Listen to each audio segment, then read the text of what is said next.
All right. So welcome to Life Saga TV, and this is our video for the night.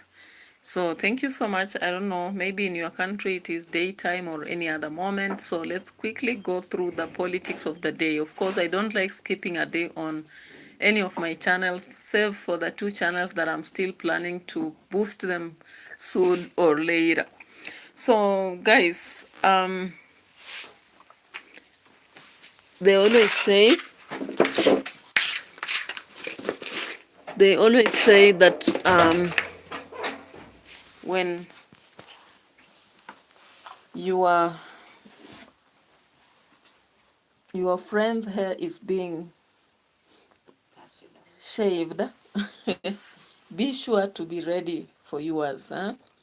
Wanasema kwa Kiswahili, cha mwenzako kinyolewa tia chako maji. And almost same to a Swahili proverb that says ukuni ulio kwenye nini mbungu uchekelea ulo motoni. So guys, welcome once more. What am I trying to say? The Kenyan president and Tanzanian and Ugandan president are not going to take chances. And that is what the opposition should be very much informed about. They are the next election countries, and of course Uganda is the closest.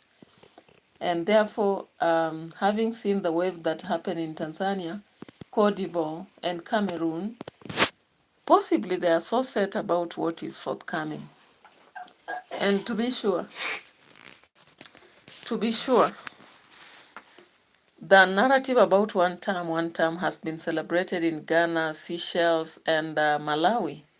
But how true is this about Uganda and Kenya? It may not be possible.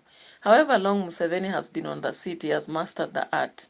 And of course, he has ever said that if anybody thinks that he should be getting out of his position, they should be getting ready to go to the bush. Do you know what that means? It means that if you want to remove him in power, you have to go his way. So guys, what is up? What is popping? So when we check on political stories, all we see is a lot of stuff. Tina Tirado, welcome, and thank you so much. Chaitu plays, welcome. Thank you so much for showing up, and everybody in the house. Some people just go to people's channels to, I don't know, drop whatever. And the first person, the reason why I've not mentioned that is Flints. I don't know whether they are actually sane or insane, and I don't want to go into details anyway. Share to plays, thank you so much for the comment, and let's proceed to our analysis. I also appreciate the likes that are coming up, and let's keep it real, flowing with the vibe. So of course, what am I saying? Museveni is actually planning, or rather practicing, or rather preparing for the forthcoming election. What do you think, now that we've seen what happened in Tanzania, what happened in Cote d'Ivoire, what happened in Cameroon? These are people who are set to have actually the aspect of the dictatorial leadership. So, little down. So be sure that when these people are set for dictatorial leadership and they want to be in power forever, anything is possible. They can do whatever they want. And I want to show you some things about what Museveni has been doing, and not just now, since 2024. He's preparing for something. And one of the sure ways that he's telling us that he is not going to joke around the GENZs is the following. And I want you to agree or disagree with me, just respectfully anyway, because maybe coming up to quarrel or abuse me or whatever will not make sense. I want us to reason, logically, critically. So let's look at this. One of the videos that came up trending some maybe 1 year back is this. And you can see he's set to prepare and prove to GENZs that he's not going to take any chances. Whatever it is, he must do what he has to do. So let's check on this.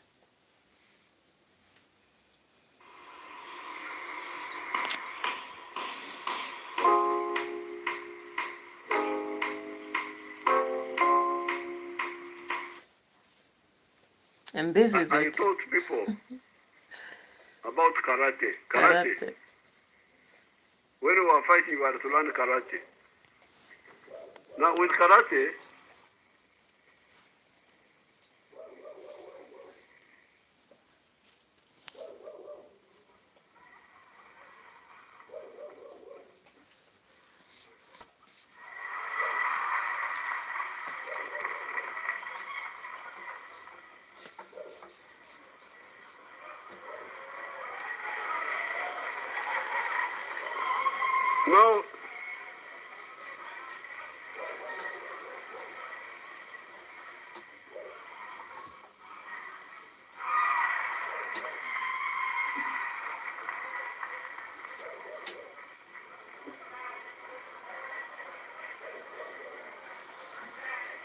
now you have seen how I am protecting myself. The whole body is mine. The whole body, the head, the what, they are all mine. But karate says, please, if you don't want to die, there are two areas that you must protect.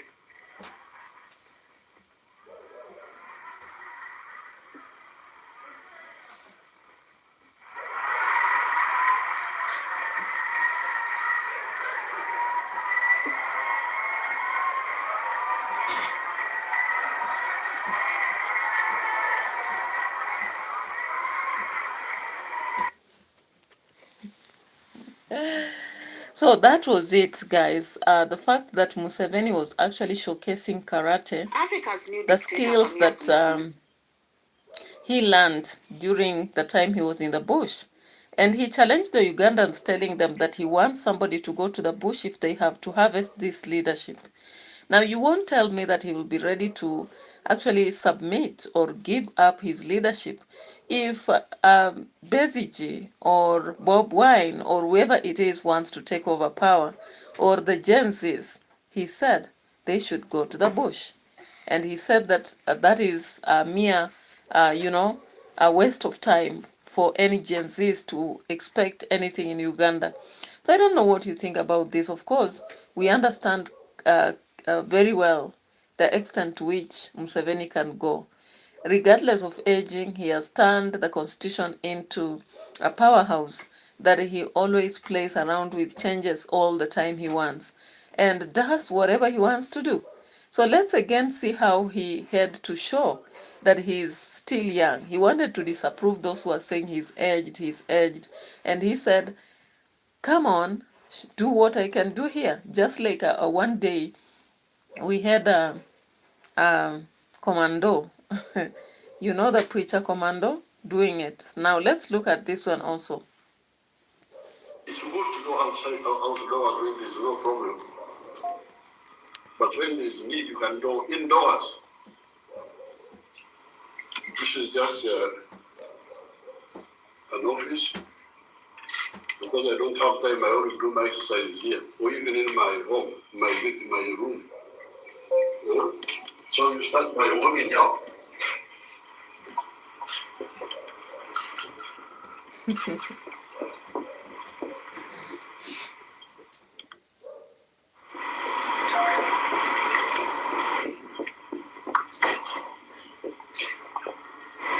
can do as many laps as you want.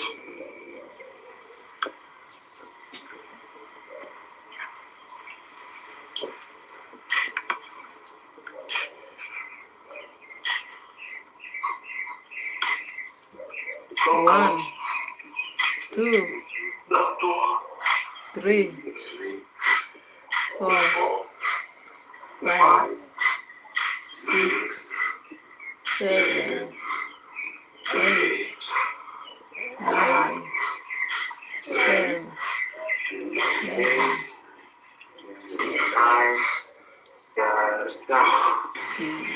So mambo ya ujinga that you used to run in the compound watching.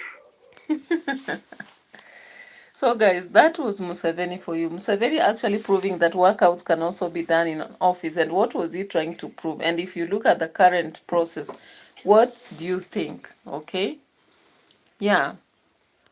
So when I bring to you this, it's because I'm looking at the state of affairs in Africa, and having looked at Our Lady, okay, having looked at Our Lady Suluhu, then it clearly proves to me and you that Museveni will be so tough than Suluhu. If Suluhu has made it, why not Museveni? If Suluhu has made it, why not Ruto? So the opposition should be very careful, because even though there is a lot of talk, are they sure that they are going to prove their talk, or are they simply wasting time? This is the question I have to raise here, because the fact that people really think that they can simply be headless, faceless, leaderless, and actually take over power, it's very challenging.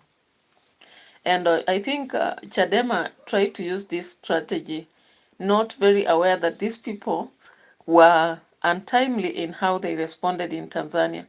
And of course now Suluhu has turned the narration, and from the speech she gave during the inauguration, she praised citizens. She actually celebrated her party, Chama cha Mapinduzi. She also celebrated the 16 competitors she had on presidential position.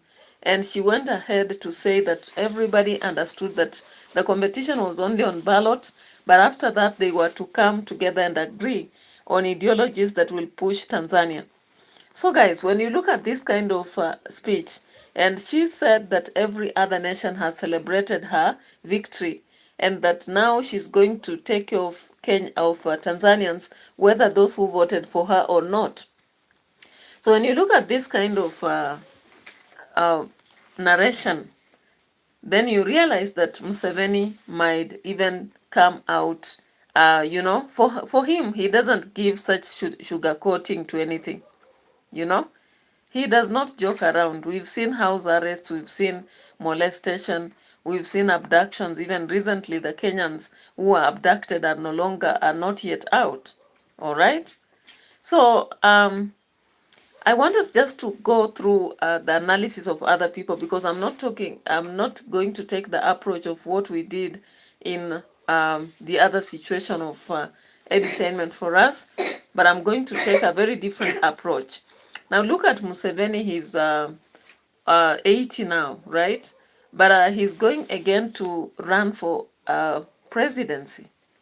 And you see that kind of tips he has been doing there, just to prove a point that he's still young and energetic and can readily fight anybody, because he knows what to defend. He knows what to do.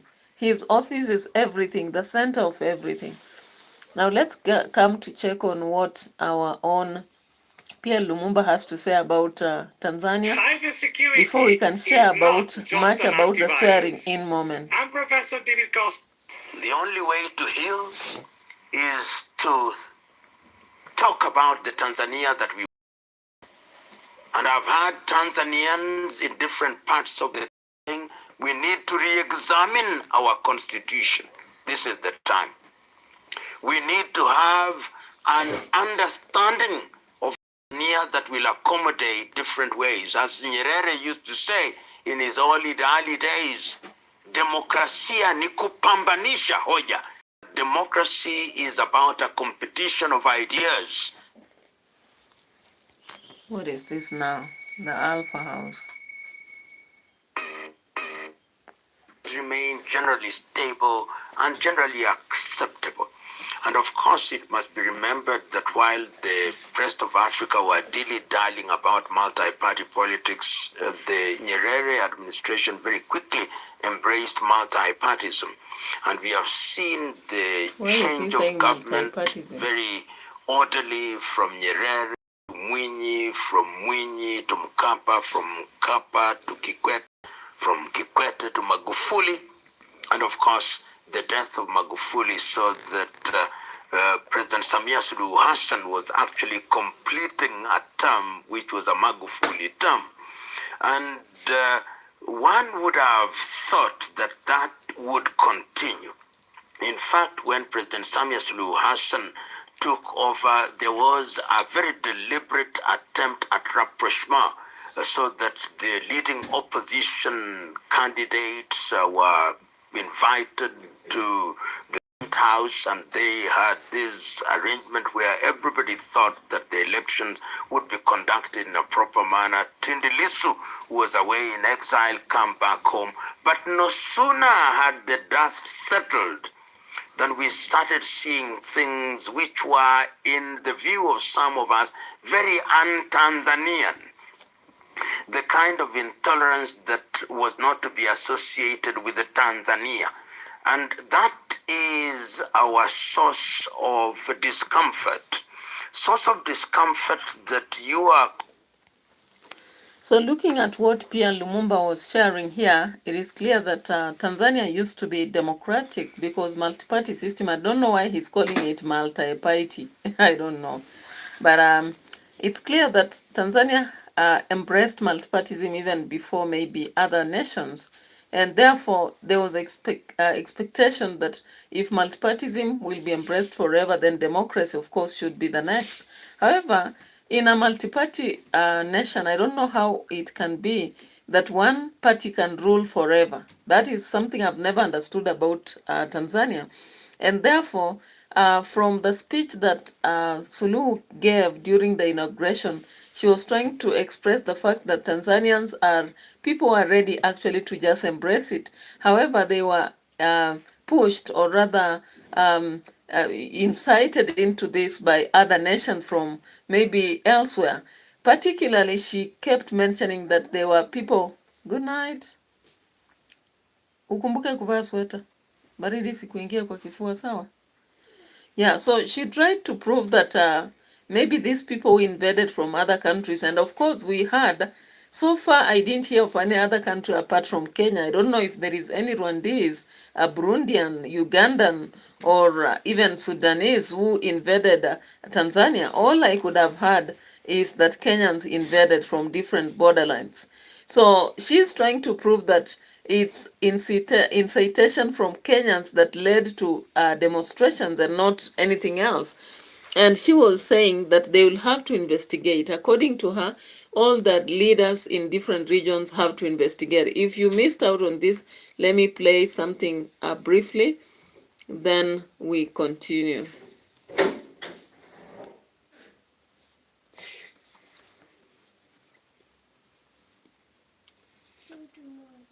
See you tomorrow too.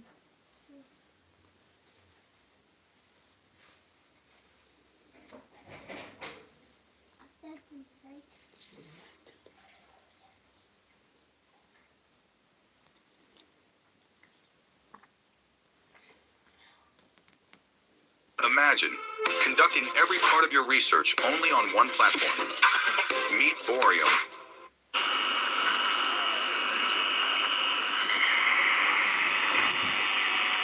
Waheshimiwa, tukae.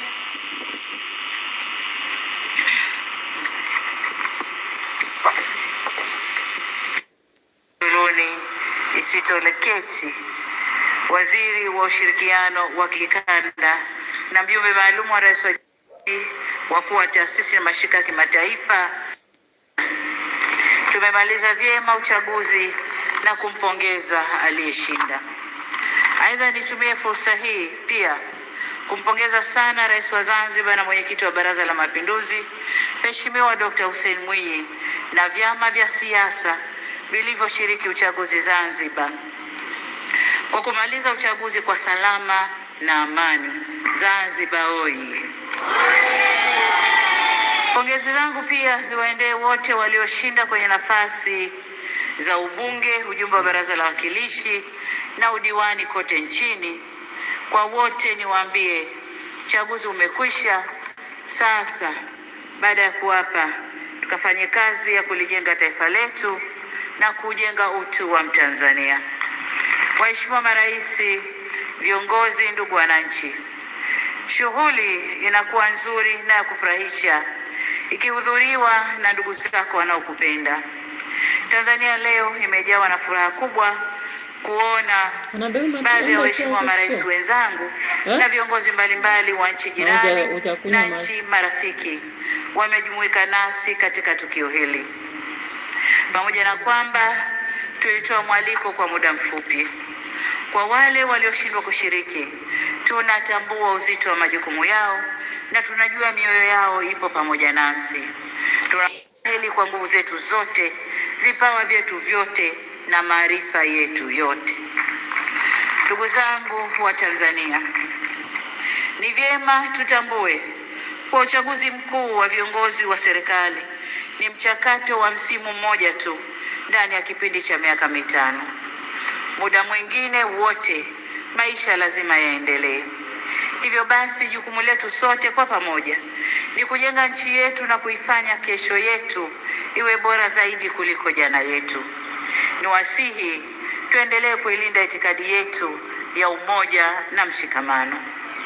Ndugu zangu, wote tunaitakia mema nchi hii, tumesikitishwa na kuhuzunishwa na matukio ya uvunjifu wa amani, upotevu wa maisha na uharibifu wa mali za umma na mali za watu binafsi kwenye baadhi ya maeneo hapa nchini, hasa kwenye majiji na miji. Kilichotokea hakiendani na taswira na sifa za Kitanzania na sio Utanzania. Haikutushangaza kuona kuwa baadhi ya vijana waliokamatwa kutokana na kadhia hiyo wametoka nje ya Tanzania.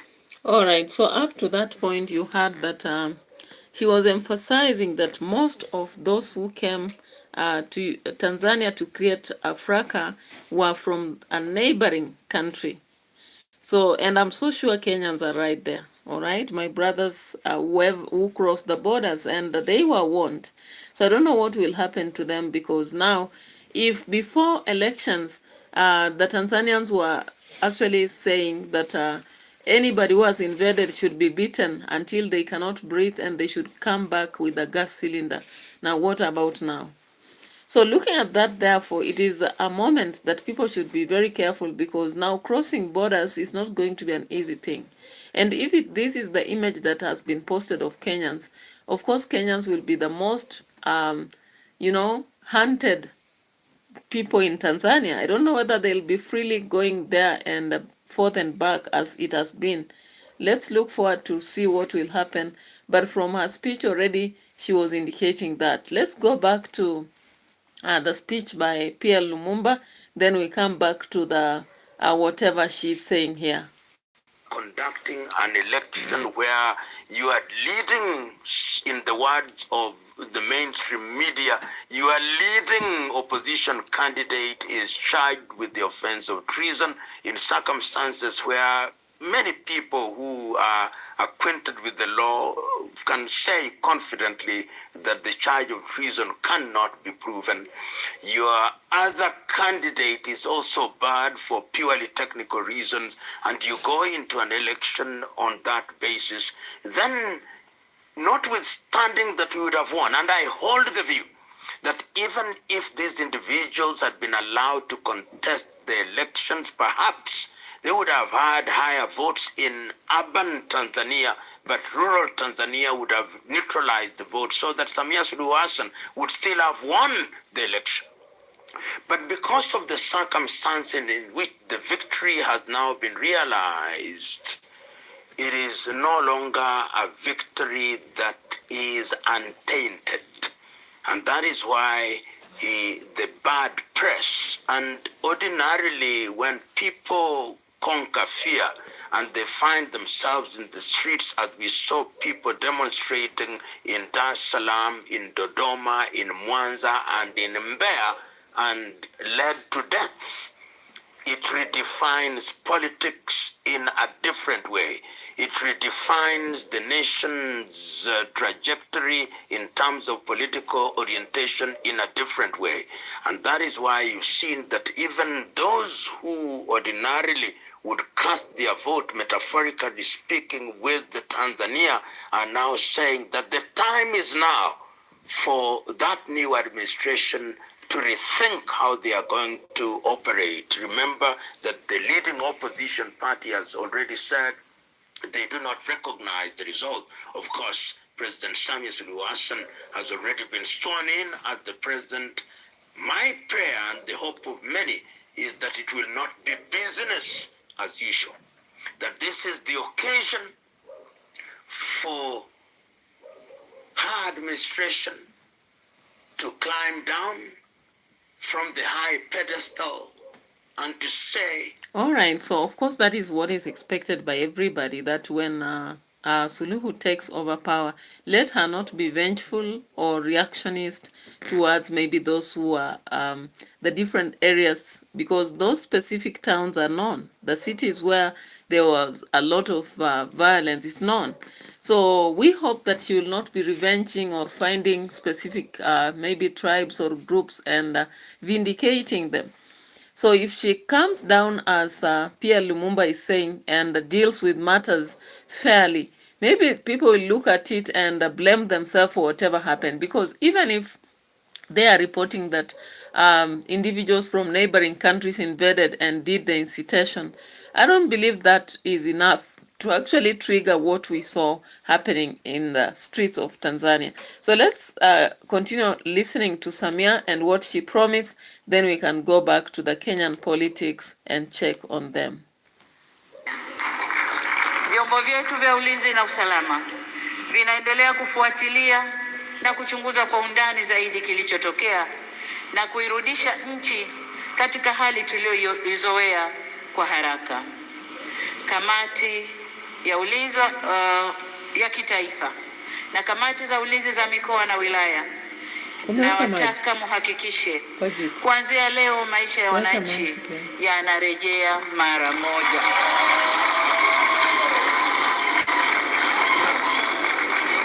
Amesema hapa Rais wa Zambia na Rais wa Burundi. Machafuko ndani ya nchi si mema, hayana bei, hayana thamani na si faida kwa yoyote yule.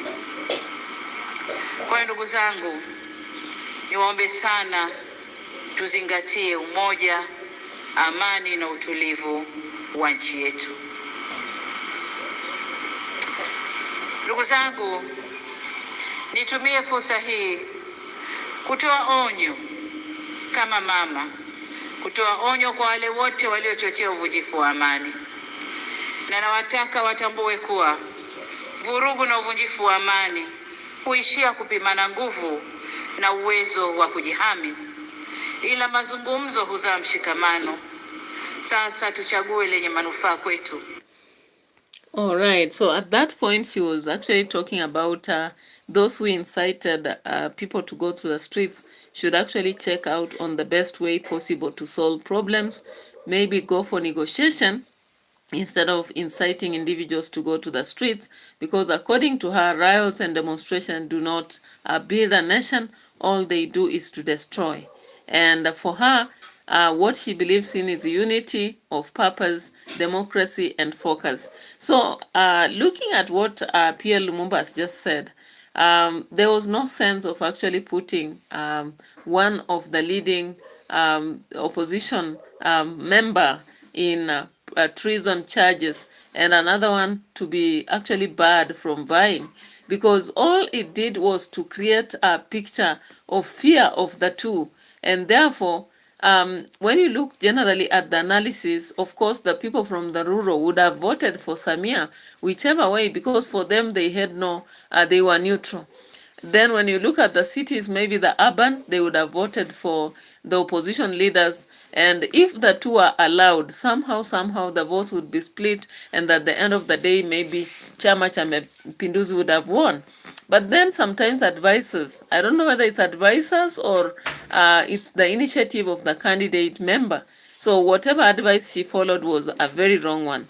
Anyway, at the end of the day, she was sworn and she kept saying that she's going to actually take care of the citizens regardless of whether they are opposition or whether they are really with her.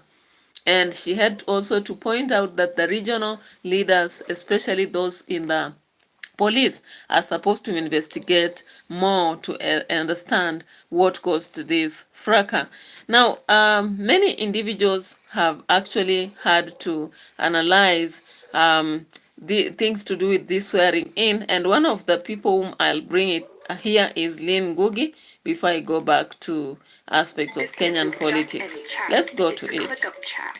Sure, you can tag your team, ask questions, and even drop an Africa's new dictator, Samia Suluhu, will be sworn in today, and I hear she's been sworn in a military barrack, meaning there's no public participation. You claim you got 98% of the votes, and yet you do not want the same 98% participating.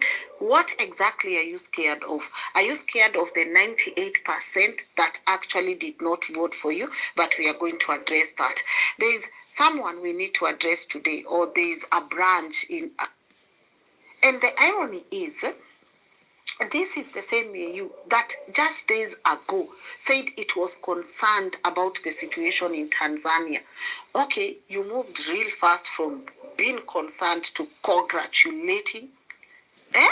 Because a few hours after the results were announced, even before independent observers could verify anything, these guys are there just congratulating Suluhu. But am I the only person who thinks this AU chair doesn't care about democracy? Has he spoken about what has just happened in Djibouti?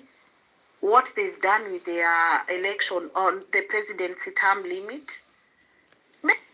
No, he has not even addressed it. Of course, Djibouti doesn't care about democracy. When you look at that and relate to what happened in South Sudan, you will understand the politics here, my sister Lynn. All right, what more are you saying? This is okay.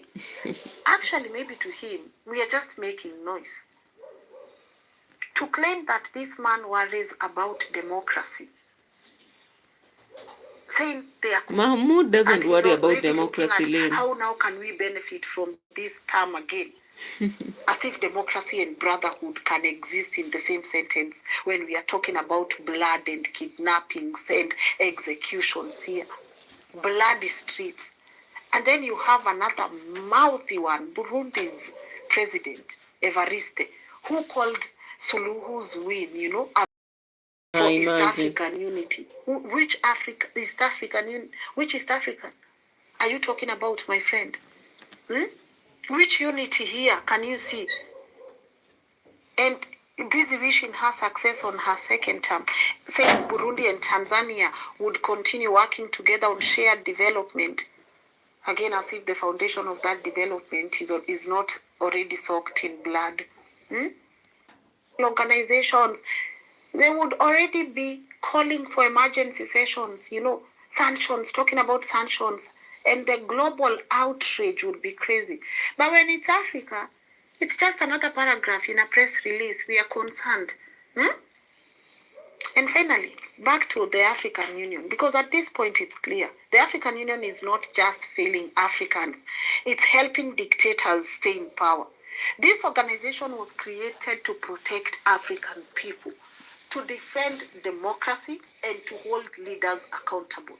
But so if African Union was actually picked for that reason, it depends on the leaders who are picked out there and what is their interest. That is what will define what exactly will happen. Anyway, let's move back to Kenyan politics and dive into them a little bit before we call it a day.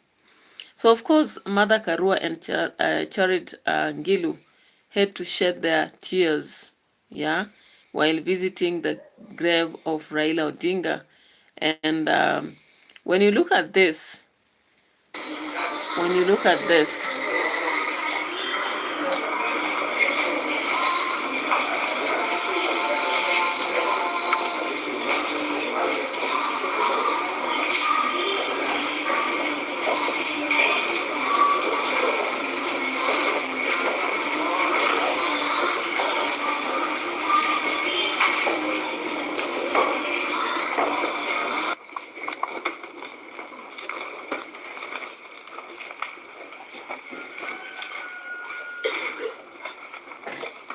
one for Your Excellency.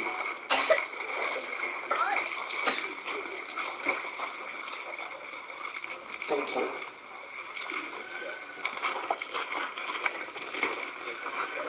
We still have another one. for the rest of the delegation. All right, so we saw in a delegation with Charity Ngilu, Mother Karua, actually revisiting the grave of Raila Odinga, and there are still people from ODM who are still warning Gachagua for whatever reason. They are warning him against going to kifo cha waziri mkuu wa zamani Raila Odinga. Ya ndugu yetu marehemu Raila Odinga wametukubali tuende angalau tukaambiane pole, kwa sababu zote tuelewa kwamba kwa sababu ndugu yetu alikuwa amesema kwamba haziko haraka iwezekanavyo, hatukupata nafasi. Marafiki wa Raila wengi wameamua tutaandamana. Lakini hata kabla ya ziara hiyo, mvutano tayari umeibuka. Baadhi ya maafisa wa ODM Kisumu wakiongozwa na naibu mwenyekiti Seth Kanga mwezi uliopita walimuonya hadharani naibu rais wa zamani Rigathi Gachagua dhidi ya kutua bondo, wakimtaja kuwa na msimamo usio mwafaka kwa chama chao na viongozi wake. We heard yesterday that Gachagua and his team were supposed to pay homage to the home of Raila Odinga. We urge Gachagua, never. All right, so away from that, we have to get to the news about Bob Njagi and Nicholas Oyo. Of course, today I've focused on news from Museveni's end, so let's check on the whereabouts because it has been a while since they were missing. So what's up? They are being held at the Mbuya military barracks in Kampala. We understand that this is a place that is renowned for torture, disappearances, and horrendous treatment to all of those who are held within those facilities. The human rights defender father alleges that last week she received reports that both men were in a very poor state, with their health condition worsening.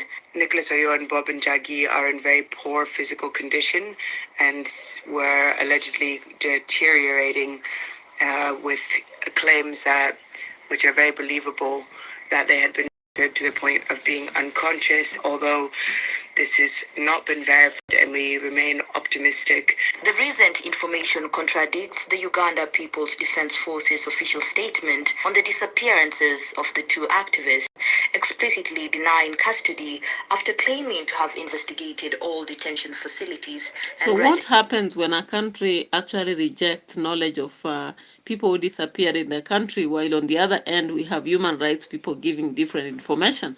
So of course, from what is coming out from the international body, it's clear that Bob Njagi and Samuel and Nicholas Oyo are being tortured in a military barrack, and therefore they are in a state that is not very good for anybody. But Ugandan forces, or rather the nation at large, does not give this information. So of course, we have very controversial information coming out right on the Kenyan end politics, and I want us to go through this. Look at this from David Wafula's end. I'm sure after watching that video, you probably won't ever want to pay taxes again, because it's not going to roads, it's going to somebody's weighing machine. I mean, how can it be that the common wananchi is counting money, someone else is weighing the money, and they are recording it, and then in a matter of an hour or two, you're seeing them on top of a podium saying, Mimi nimeleta 1.5 million. From where? Watch how the billionaires move. Look at Jimmy Wanjigi. Do you see Jimmy Wanjigi handing out 4 million every weekend? No, because it's his hard-earned money. But somebody who is not even listed as a billionaire is handing out millions every other weekend. Reason being, it's not their money. It's easy to give what is not yours. Watu wanasanya ushuru, unachukua unaenda kupeana, unafanya sijui David Wafula tournament, unaenda kulipa mshindi hapo 20 million from where? After watu waende one term, hizi vitu the next EACC lazima ifuatilie. Number 2, Uhuru Kenyatta has shocked the nation by openly admitting that he's battling cancer. Just listening to this. Whenever we met, he was very encouraging about some of the challenges that we were going through. And since he had more experience than some of us, he was very encouraging in guiding and telling you how to look at this and how to handle some of these challenges in life, health and otherwise. And I'll miss that counsel, and I'll appreciate everything he guided some of us toward. Yeah, so of course, the first aspect that I'll talk about is this aspect of looting, hooting, and shooting. Of course, it has been here for a while. And while many people talk about it, there are those who just ignore and let it be and say it is the best way. And of course, I told you at some point, even in classrooms when you are analyzing a text and you are asking, is corruption bad? Students will say it's not, because it makes you rich, it makes you wealthy, it makes you enjoy and have the best life you need. So it's quite difficult even to convince anybody that the notes and the weighing that we are seeing right there is something that is a vice. Others might think it's a virtue because it makes you better. So while I was looking at David Wafula's and the analysis he was giving, then I was just looking at it and saying, I wish you knew how many Kenyans actually turn out to see this as a trickery. You know, we've always analyzed narratives called tricksters. And at the end of the day, everybody wants to be the hare, not the lion, not the buffalo, not the other animal that suffers the fate of the trickster. So I don't know. But it's just important maybe we conduct things to do with maybe interviews, or whether it's filling of forms, and understand what is the other thought of Kenyans. Anyway, looting is going on, and of course that's why people left and right have a lot of money to give or hand over, because at the rate at which I've struggled, I don't think I can earn any money and just go around dashing it out for whatever reason. So anyway, when it comes to the report from Uhuru Kenyatta, it's not easy for someone to share an illness they're battling with in public, but sometimes when they do, it gives them to the ability to keep going on. And at some point when Maverick came up with this information, people really countered it and tried to say she's all a lie and all that. But I don't know, whoever her informants are, most times they are quite right about whatever they say. And I think it was around last year or somewhere where Maverick came out with that report, and people were kind of hesitant to pick it up. But finally, Uhuru Kenyatta has come up to share this bad news, and it's nothing that anyone would wish to have, because one of the situations that is quite sickening is cancer. Cancer is the worst situation that currently is hitting the world. But anyway, let's hope for the best. Away from that, there is something Rigathi Gachagua actually came up with within the last 10 hours, and we want to look at that. And at the same time, remember, Sifuna is still talking every now and then. So let's begin with Gachagua before we come to Sifuna.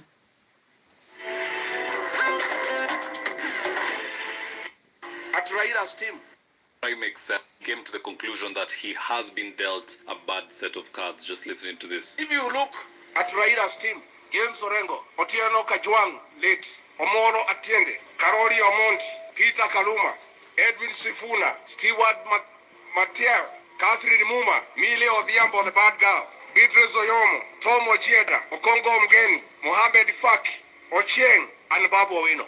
Great mites, great mites. Then nyinyi munanipatia Kawanjiko wa Matinga wa Makeki Adenani the majority in this country. How can your community be in trouble because you are refusing to come and defend your community like other communities do? Look at Raila Odinga, that old man. He has rested in dignity because of the way he has been protected together with his community by professionals. Our professionals on election day, hampatikani, munaenda kukoroga maflati huko Ruai. Kati wa mweka, ati mwenda koroga. Lilia furuli ora pake wali ogwatha ogoikara, ati mugathie koroga ine. Ari ake mugathie kuhura ngovu. Ndamwera ho umuthi uyu. You professionals, when there is bad governance in a country, the professionals and the middle class are the first victim. The people who are feeling the pinch of bad governance in this country are the professionals and the middle class. And of course, when you listen at that speech, is very true, because professionals and middle class, they face the pinch, because when it comes to working, they're the ones going to work, working for the country, and then their salaries are deducted, so the pay slip is big, the money is very thin. And even if the loans are, for example, the interest rates go high, they are the ones who will suffer, because the low class have no pay slip to pay tax for.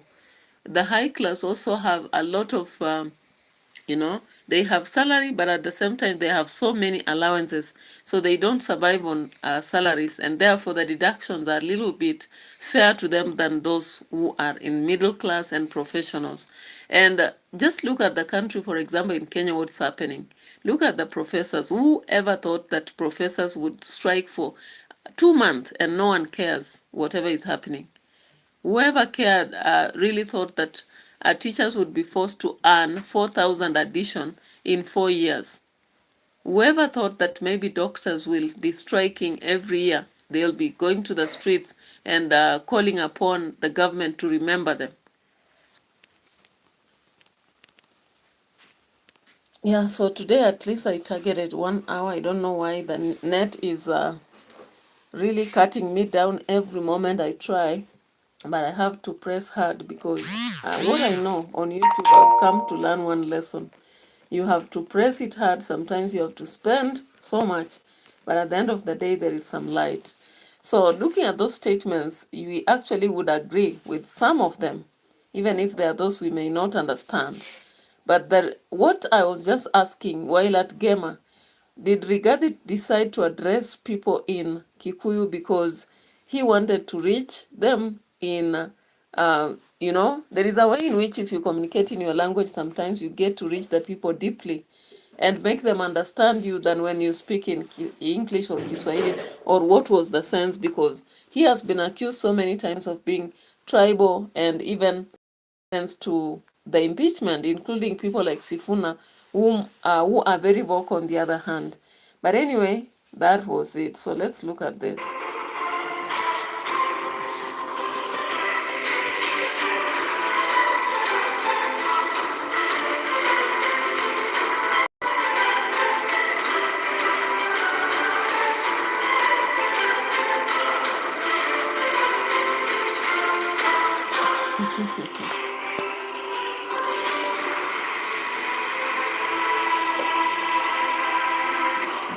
And there are many other great professionals of the mountain whom their weight is not big. So one of the people, of course, you've seen there, one of the professionals whom Rigathi was trying to bang a right left, okay, during the Gema meeting. Having a nice time saying that it is national unity.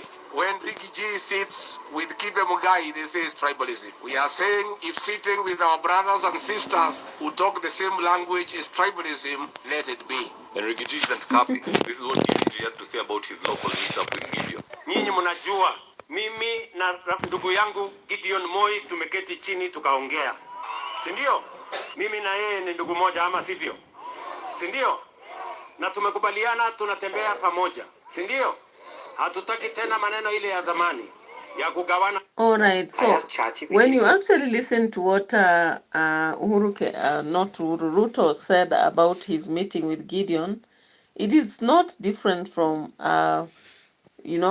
it sounds just tribal, as anybody else would say. The meeting between maybe, let's say, Natembea and Eugene Wamalwa, or a meeting between maybe Kalonzo Musyoka and Wavinyi Ndeti, or a meeting between, let's say, Matiang'i and Maraga, and anybody in the house. So anyway, what I know is I understand politicians, you have to use a given strong point that was ever used somewhere to attack another person. But when it comes to you, you keep quiet. So let's listen to Sifuna in this before we can come to the end of this. Wewe ukikutana na Chinua Achebe leo, unaweza kupingana na yeye ni nini iko kwa hiyo kitabu? Sasa kama mwenye kuandika huo mkataba na ujua na uelewa najua ulikuwa ni wa nini, najua unasema nini na ni kipi haisemi. Niliandika hapo ndani mimi mwenyewe nikasema, this agreement does not constitute a coalition agreement with UDA. Iko hapo, Ruto alisign, Baba alisign. So wengine ambao wanazunguka, na kwa sababu Baba alituambia we keep our identity. Mimi rangi yangu ni hii chungwa, symbol yangu ni chungwa, mnanielewa? We must keep that identity. Wengine wanatuambia ati by elections za November 2027 party leader ati kuna candidates wa broad based. Broad based si chama, na kama si chama haina candidates. Unajua nyinyi mmefanya kazi ya kura hapa. Kuna wamama wakiingia kwenye polling station kama hawajui jina ya candidate, wanasema mimi nataka ule wa ODM. Ukweli ama uongo?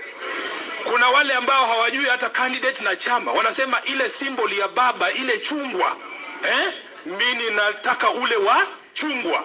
So mniambie kala ya broad base ni gani?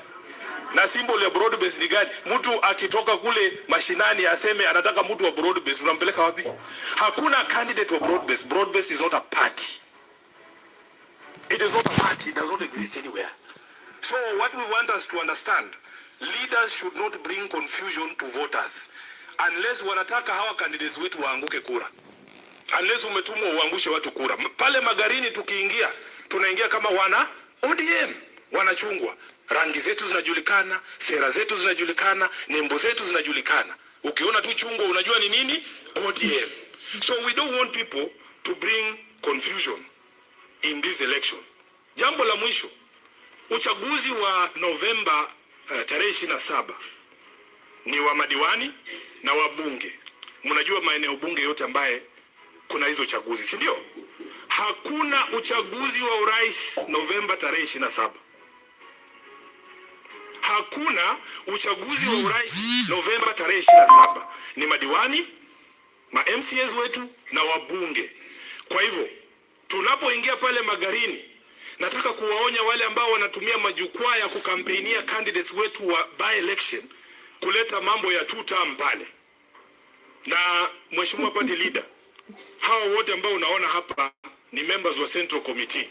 Tuliketi tukasikizana kwamba jambo ambalo halijasikizanwa ndani ya chama cha ODM ni kwamba hatujaamua jinsi ambavyo chama kitaingia katika uchaguzi wa 2027.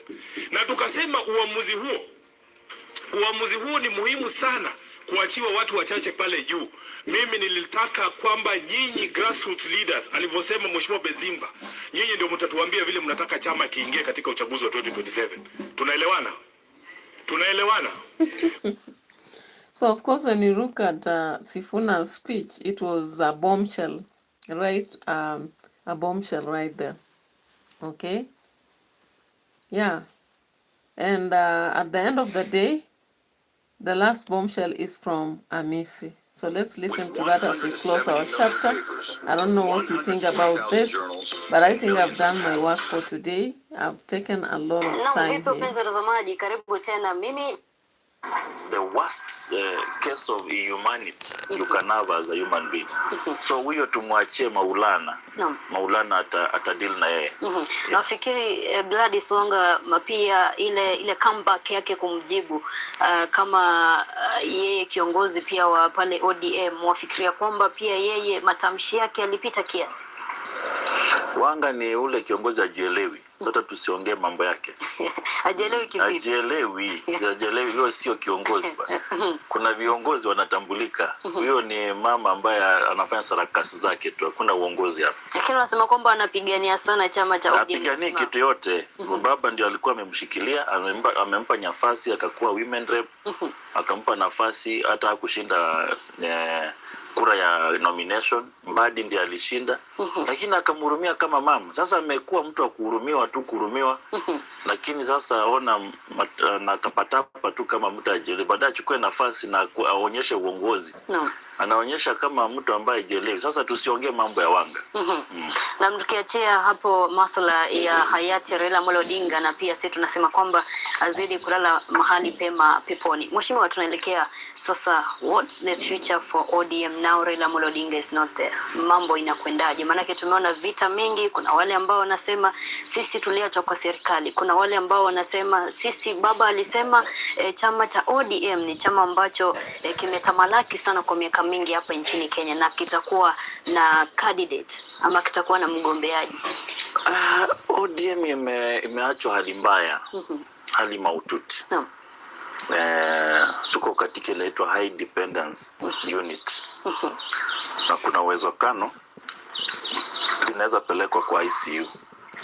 Kwa sababu tayari hata kabla baba hajazikwa wamekuwa na haraka ya kuweka replacement. Haikuwa jambo la busara. Kukimbilia kurithi ufalme wa mtu ambaye amekufa hata kabla mjamzika. Mmesha endorse mtu mpya. It has never happened in the world. Tunaionea kwa ODM. Hata kama angekuwa ni huyo Oburu, but was it necessary? The speed at which he was endorsed, tunaona hiyo sio heshima kwa baba. All right, so that is our last item of the day, and of course you've seen that while ODM are pretending out there to prove that they are still going strong, there are some cracks in the party. So let's end here, and maybe tomorrow we shall pick it as another day. Thank you so much for those who watched. And anybody who will watch later, you are free to drop a comment and also like the video. Bye bye for now.